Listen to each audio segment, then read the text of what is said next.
Hari ini dalam program Life Unlimited kita akan lanjutkan tema kita dari surah Roma dan belajar berapa banyak kita terima dari Tuhan dan berapa banyak kemuliaan kepadanya. Mari ikut saya, kita masuk bersama-sama dalam program Life Unlimited.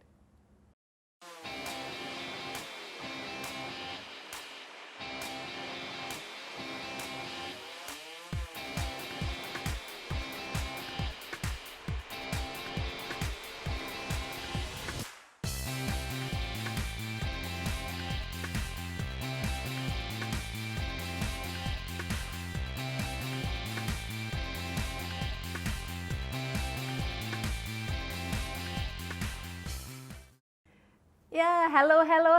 Apa kabar semuanya? Ya, saya sangat senang sekali kita bisa jumpa kembali, kumpul kembali dalam program Life Unlimited ini bersama dengan saya, Susan Hoover. Dan saya harap semua pemirsa dalam keadaan baik-baik, sehat-sehat. Kalau tidak, boleh juga hubungi kami dan kami berdoa dan percaya akan mengalami mukjizat dan kasih Tuhan yang begitu luar biasa. Bahkan setiap bulan, setiap minggu saya terima laporan kesaksian dari para pemirsa Life Unlimited yang hubungi kami, tim kami, dan mengalami kuasa Tuhan dan mengalami mukjizat dalam kehidupannya. Jadi sepanjang program ini akan ada nomor WhatsApp, nomornya bisa hubungi tim Life Unlimited dan mereka akan berdoa dalam nama Yesus atas semua pemirsa Life Unlimited dengan kita akan lihat apa yang Tuhan sanggup lakukan. Seperti saya baru terima dari beberapa minggu yang lalu, ini satu kejadian saya akan baca hari ini. Ada seorang ibu kemarin, nah ini kejadiannya tahun lalu, waktu masih ada masa kerusuhan. Ibu ini mengalami tembakan di dalam bagian kaki sehingga tidak bisa berjalan. Nah, bayangkan dia alami dari situasi yang tidak baik seperti itu sampai dia mengalami rasa sakit yang mengganggu dia sejak tahun lalu. Tetapi puji Tuhan, setelah didoakan, besoknya langsung dia memberi kabar dengan penuh sukacita kalau dia sudah sembuh dan bisa berjalan. Maka katanya Pak, haleluya. Luar biasa sekali. Kita sangat bersyukur kepada Yesus. Nah, situasi apapun yang terjadi, kita lihat Tuhan mengasihi kita. Dia sanggup memulihkan segala sesuatu. Kita pernah dengar kesaksian, ada keluarga yang dipulihkan, ada keekonominya dipulihkan, ada kesehatan yang dipulihkan. Jadi saya percaya hari ini pun lebih banyak mukjizat terjadi. Dan apa yang kita akan lakukan? Kita percaya karena semuanya dari Dia, semua kuasa dari Dia, semua kasih dari Dia, makanya kemuliaan semuanya kembali kepadanya. Itu sesuai dengan tema hari ini. Tema hari ini adalah apa? Dari Dia, oleh Dia, kepada Dia. Artinya segala sesuatu itu dari Tuhan, terjadi oleh Tuhan, makanya kembali kepada Tuhan. Kita akan masuk sekali lagi dalam surah Roma, tapi hari ini dalam surah Roma yang pasal 11. Oh pemirsa setia, mungkin sudah jalani 10 minggu bersama dengan saya. Saya harap tidak bosan-bosan, tapi setiap minggu kita pelajari sesuatu yang luar biasa. Apa yang Yesus lakukan bagi kita. Nah hari ini pun kita akan mulai dengan membaca satu ayat yang saya sangat sukai. Oke, mari kita buka bersama-sama di Roma 11 ayat 29. Sebab Allah tidak menyesali kasih karunia dan panggilannya. Ini satu ayat yang mungkin kadang-kadang kita tidak tahu ada dalam firman Tuhan. Banyak orang berpikir, Tuhan mungkin memanggil, Tuhan memberi sesuatu, tapi mungkin kalau kita tidak taat, kalau kita menolak untuk berapa lama, berapa saat Tuhan akan ambil kembali. Tapi perkata di sini, Allah tidak menyesali. Kalau bahasa Inggris seperti itu, Allah tidak ambil balik. Ya, Tuhan tidak menyesali. Tuhan tahu kadang-kadang mungkin kita keras hati, kita menolak, tapi Tuhan tetap memutuskan untuk memanggil kita. Nah, ini kabar baik bagi kita semua. Mungkin ada pemirsa yang pernah ada kesempatan percaya kepada Tuhan dan belum ambil, ya, menolak Dia pertama kali. Mungkin ada pemirsa yang pernah merasa Tuhan minta kita lakukan sesuatu, tidak taat, tidak lakukan. Tapi hari ini kabar baiknya, Tuhan masih beri kesempatan bagi kita. Kalau Tuhan beri sesuatu kepada kita, dia tidak ambil balik, dia tidak menyesali, dia tidak ubah keputusannya. Tetapi dia tetap baik, beri kesempatan bagi kita. Itu luar biasa. Jadi Tuhan tidak ambil kembali karunia-Nya.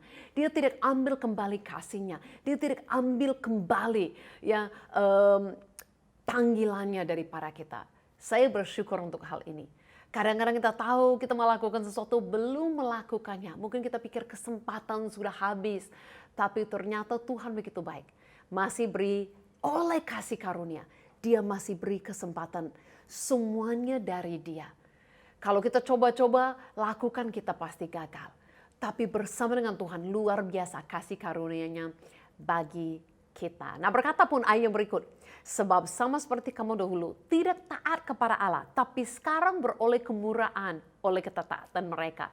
Demikian juga mereka sekarang tidak taat, supaya oleh kemurahan yang telah kamu peroleh, mereka juga akan beroleh kemurahan. Sebab Allah telah mengurung dalam semua orang dalam ketidaktaatan, supaya Dia dapat menunjukkan kemurahannya atas mereka semua. Apa maksudnya? Maksudnya dengan Tuhan tidak menyesali. Tuhan tahu ada waktunya mungkin kita menolak. Atau dulunya orang Israel dipanggil Tuhan juga ditolak. Tapi Tuhan tahu sebenarnya rencana Dia, orang siapapun menolak Tuhan, itu akhirnya akan tetap membuat rencana Dia, kehendak Dia terjadilah. Nah, mungkin ini bisa dijelaskan lebih baik daripada saya menjelaskan di sini. Ada ringkasan sedikit daripada Roma 10 dan 11 ini dibuat dalam video klip yang singkat ini. Mari kita saksikan. Maka dalam pasal 10, Paulus mengalihkan perhatiannya pada Israel masa kini. Alasan mengapa banyak orang Israel menolak Yesus adalah karena mereka mendasarkan hubungan perjanjian mereka dengan Allah pada kepatuhan mereka terhadap perintah Taurat. Dan sungguh menyedihkan, mereka tidak menyadari apa yang telah Allah lakukan melalui Yesus untuk menciptakan keluarga perjanjian baru berdasarkan iman. Sehingga pada pasal 11, Paulus bertanya, apa masa depan Israel? Apakah Allah telah menghapuskan umatnya? Tidak, katanya. Ada banyak orang Yahudi, termasuk dirinya sendiri, yang mengenal Yesus sebagai Mesias mereka. Tetapi masih banyak juga yang belum mengenal Yesus. Tetapi Allah dapat menggunakan penolakan mereka bagi tujuannya sendiri. Ini menyebabkan Injil tersebar lebih cepat dan lebih jauh ke dunia orang non-Yahudi, membentuk keluarga Abraham yang lebih besar dan lebih multi-etnis. Paulus menggambarkan keluarga perjanjian Allah sebagai pohon zaitun yang besar, dan orang yang menolak Yesus telah dipatahkan dari cabangnya, dan orang non-Yahudi ini seperti cabang-cabang liar yang telah dicangkokkan kepada pohon keluarga. Tetapi Paulus berkata bahwa suatu hari nanti, Yesus akan diakui oleh umat kepunyaannya sendiri. Dia tidak menjelaskan secara mendetail bagaimana itu akan terjadi. Paulus hanya percaya pada karakter dan janji Allah bahwa Dia tidak akan berhenti berharap terhadap umat perjanjiannya. Ya, dengan dilukis-lukis kan, dengan menjelaskan lebih jelas lagi kan. Awalnya mungkin Tuhan memanggil orang Israel, mereka menolak. Tapi itu buat kita juga diterima kemurahan Tuhan, kita diselamatkan. Dan satu hari mereka juga diselamatkan. Jadi kehendak Tuhan adalah apa? Oleh siapapun yang menolak atau siapapun yang terjadi. Supaya akhir-akhirnya semua orang akan terima kasih karunia Tuhan. Mungkin awalnya orang yang menolak, lihat kita terima, jadi iri. Mereka juga mau terima. Kan Tuhan lebih pintar daripada kita. Itu yang saya mau jelaskan poin yang berikut. Hikmat Tuhan begitu tinggi atas kita. Mungkin kita berpikir bagaimana dengan orang menolak itu buat mereka mau terima. Tuhan yang lebih tahu daripada kita. Tuhan begitu pintar ya. Sampai dikatakan dalam ayat yang berikutnya. Oh alangkahnya dalamnya kekayaan, hikmat dan pengetahuan Allah. Sungguh tak terselidiki keputusan-keputusannya dan sungguh tak terselami jalan-jalannya. Sebab siapakah yang akan mengetahui pikiran Tuhan? Atau siapakah yang pernah menjadi penasehatnya? Jadi sampai dikatakan atau siapakah yang pernah memberi sesuatu kepadanya sehingga dia harus menggantikannya. Semuanya dari dan oleh Tuhan. Tuhan yang lebih tahu. Dan ini yang luar biasa sekali. Bahkan Tuhan yang tahu caranya membawa kita kepadanya. Mungkin semua kita punya cerita yang beda-beda. caranya kita datang kepada Tuhan. Bukan pernah ada kita menunggu orang datangin kita, ceritakan kepada kita. Mungkin ada pernah kita ikut ibadah yang besar, kita dengar. Bukan ada oleh kita didoakan, mukjizat terjadi. Tahu nggak? Ada orang yang bisa mengenal Yesus, tahu tentang Yesus dari apa? Dari saksikan program Life Unlimited ini. Ya, dari mereka dengar, dari saya ceritakan Yesus. Kita semua ada cara yang beda-beda. Kenapa? Karena Tuhan yang paling tahu. Jadi saya mau kita mengerti bahwa Tuhan yang punya hikmat jauh di atas kita apa yang kita bisa pikirkan. Makanya jangan takut-takut dengan apapun yang terjadi di dunia. Contohnya kesaksian tadi. Pada hari-hari kerusuhan, mungkin kita takut dan berpikir, Tuhan di mana? Padahal Tuhan sudah tahu Dia yang akan menyembuhkan kita. Dia yang akan pulihkan kita. Dia yang punya rencana. Dia masih ada bersama dengan kita. Kita sudah belajar minggu lalu untuk semua pemirsa yang setia tahu bahwa Tuhan tidak jauh daripada kita. Tuhan dekat kepada kita. Nah, Tuhan dekat kepada kita. Tapi bukan artinya Tuhan pikir sama seperti kita. Tuhan punya hikmat jauh di atas semuanya. Jadi jangan takut. Apapun yang terjadi dalam kehidupan kita hari ini atau besok-besoknya, Tuhan sudah tahu itu akan terjadi. Tuhan sudah tahu bagaimana Dia bisa berkata dalam firman-Nya, turut bekerja dalam segala sesuatu untuk menentangkan kebaikannya. Tuhan sudah rencanakan semua dari awal. Ini ada contohnya. Surat Roma ini dituliskan siapa? Rasul Paulus? Tahu nggak? Tuhan pun sebelum Rasul Paulus pernah percaya kepada Tuhan, Rasul Paulus dulu menolak Yesus sekuat-kuatnya sampai menganiayakan orang lain. Tapi Tuhan sudah tahu satu hari Rasul Paulus akan percaya menjadi rasul seperti ini. Jadi Tuhan sudah dari kelahirannya rencanakan itu. Dengan apa? Ada buktinya. Daripada saya duduk di sini ceritakan, mari ikut saya ke kota Roma, di mana saya akan cerita dari sana. Hari ini saya di kota Roma. Wah, di depan bangunan-bangunan seperti ini buat saya sangat semangat sekali. Dan banyak hal yang kita bisa pelajari bersama-sama. Satu hal yang saya ingat tentang Rasul Paulus. Kalau tahu memang Rasul Paulus hidupnya diakhiri di Roma ini. Dia juga menulis surat kepada Roma. Tapi sesuatu yang lain yang menarik adalah Rasul Paulus adalah rasul satu-satunya yang dilahirkan di daerah Romawi. Artinya dia punya warga negaranya sebagai orang Romawi. Sekalipun kita tahu dia adalah orang Yahudi yang asli. Nah, kenapa ini sangat penting? Karena Rasul Paulus adalah rasul yang paling mau menjangkau bangsa-bangsa, berani memberitakan Injil, mau dipenjarakan, sering ancaman kematian dan mau dihukum. Tapi apa yang menghentikan dia dihukum lebih cepat, langsung terima hukuman mati? Karena dia punya warga negara Romawi. Nanti ini bukan sesuatu yang dia pilih, ini bukan sesuatu yang dia bayar, ini sesuatu yang Tuhan tentukan dari kelahirannya. Nah, ini luar biasa bagi saya dan saya merasa ini memang keajaibannya Tuhan. Tuhan sudah tahu Rasul Paulus akan siapa, panggilannya dan apa yang dia perlukan. Bahwa dia perlu warga negara Roma itu untuk selamatkan hidupnya dari banyak ancaman mati. Jadi Tuhan sudah tahu melahirkan dia di mana. Artinya Tuhan sudah siapkan segala sesuatu sebelum-sebelumnya. Jadi saya merasa ini sangat menarik. Dan saya lihat bagaimana Rasul Paulus gunakan kewarganegaraan itu dalam perjalanan misinya. Sangat indah sekali ya, karena sebelumnya Rasul Paulus adalah Saulus yang menganiaya gereja. Tapi Tuhan sudah tahu, Tuhan sudah atur untuk dia menjadi rasul. Dan saya percaya Tuhan lakukan itu dalam kehidupan kita semua. Jangan kita pernah pikir Tuhan bingung. No, sebelum lahir pun Tuhan sudah siapkan segala sesuatu yang kita perlukan. Itulah keajaibannya Tuhan. Menarik nggak? Mungkin belajar sesuatu yang baru hari ini. Ternyata Tuhan memilih Rasul Paulus yang dulu namanya Saulus. Lahir dapatkan kewarganegaraan Roma. Supaya sangat membantu dia pergi misi nanti.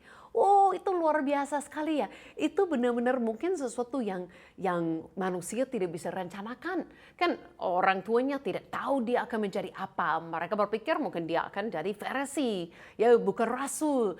Jadi mereka tidak tahu untuk dilahirkan dia di mana. Itu jauh lebih daripada pengetahuan hikmat kita.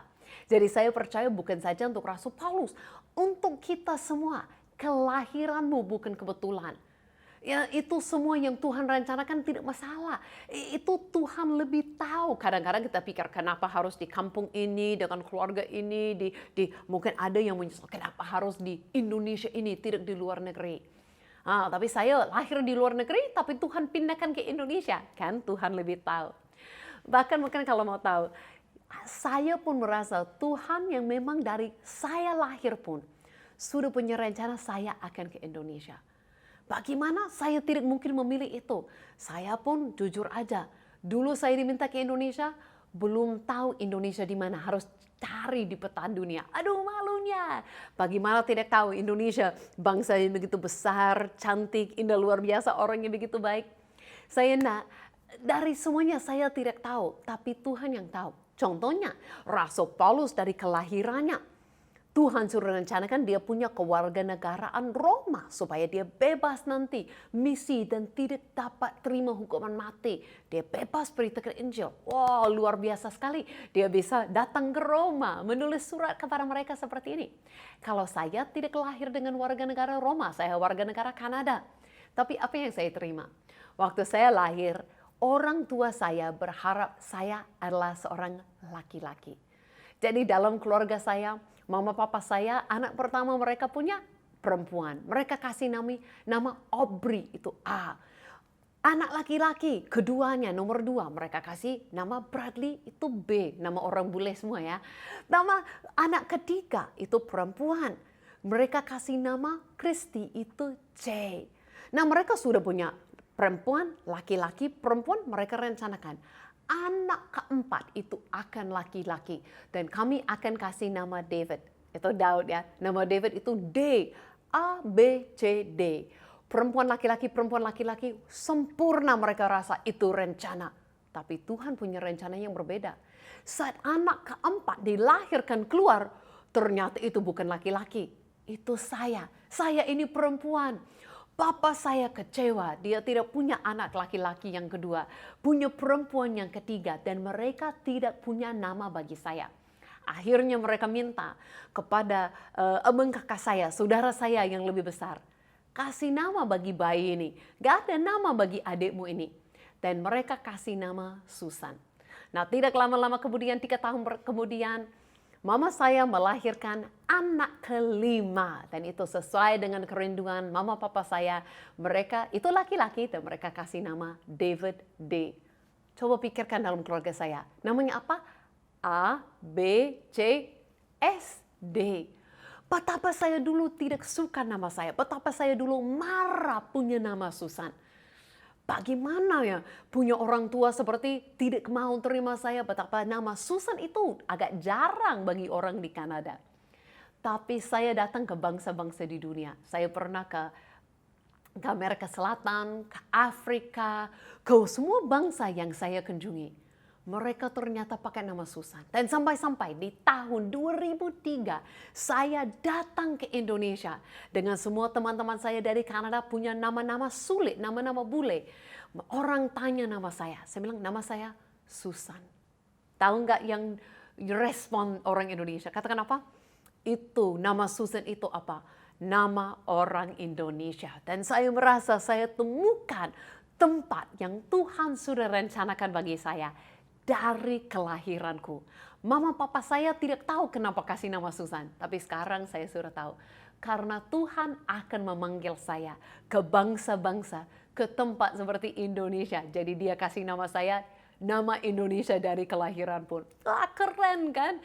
Jadi Tuhan yang punya hikmat atas semuanya. Jadi kita harus mengerti, dari kita lahir pun Tuhan sudah rindu kita diselamatkan, memanggil kita, sudah beri kesempatan. Dan kabar baik, dia belum ambil balik. Dia sudah tahu hikmahnya di atas segala sesuatu. Dan kesempatan masih ada bagi kita. Oh, mari kita masuk dalam satu lagu. Tuhanku hebat. Mari kita memuji Tuhan, semangat-semangat bersama-sama. Karena hikmat Tuhan begitu tinggi atas kita. Dia punya rencana yang terbaik. Kau yang hidup di dalamku, menjadikanku lebih dari pemenang. Seluruh bumi tinggikan namamu, menyatakan kebesaran dan keagunganmu. Yesus, Tuhanku pemenang, Raja segala raja. Perbuatanmu ajaib dan perkasa. Kaulah Tuhanku yang hebat, kuasa iblis dikalahkan, surga bumi bersorak. Haleluya. Mari bersama-sama katakan, Tuhan, Engkau Allah yang hidup di dalamku. Kau yang hidup di dalamku, lebih dari pemenang, menjadikanku lebih dari pemenang. Seluruh bumi tinggikan namamu, menyatakan kebesaran dan keagungan. Bersama-sama. Yesus, Tuhanku pemenang, Raja segala raja. Perbuatanmu ajaib dan perkasa. Kaulah Tuhanku yang hebat, kuasa iblis dikalahkan, surga bumi bersorak. Mana suaranya buat Allah kita? Saya harap kita semua bersukacita, senang-senang bersama dan bisa mengatakan bersama-sama, Tuhanku hebat. Amin. Sampai kalau kita lihat ayat yang terakhir ini. Kenapa Tuhan mau begitu baik? Beri segala sesuatu, semuanya dari Dia, oleh Dia. Dia yang beri karunia, Dia yang beri panggilan, Dia yang atur semua, Dia yang jalani semuanya untuk kita. Dia yang rela berkorban bagi kita, mati bagi kita, menjadi pengganti bagi kita, karuniakan hadiratnya bagi kita, mau pakai hidup kita, beri kesempatan terus-menerus. Wah, semuanya memang benar-benar dari Tuhan. Mari kita lihat ayat yang terakhir dalam pasal ini berkata apa? Sebab segala sesuatu adalah dari Dia, dan oleh Dia, dan kepada Dia. Bagi Dialah kemuliaan sampai selama-lamanya. Kalau kita benar-benar sadar, semuanya dari Tuhan. Bukan itu kepintaran saya, bukan saya yang atur, bukan saya yang begitu pintar, bukan karena apa yang saya lakukan, karena berapa banyak saya berdoa berpuasa, karena lakukan baik saya, karena kesetiaan saya, karena semua yang saya lakukan. Kalau saya pikir itu dari saya, mungkin saya akan pikir sedikit kemuliaan boleh bagi saya. Tapi semakin saya menyadari, saya di sini 100% anugerah Tuhan. Dari kelahiran Tuhan sudah mengatur saya akan datang ke bangsa ini. Kalau saya tahu setiap hal yang saya alami, saya hari ini bicara melalui TV, saya hari ini bicara melalui video kepada semua pemirsa Life Unlimited.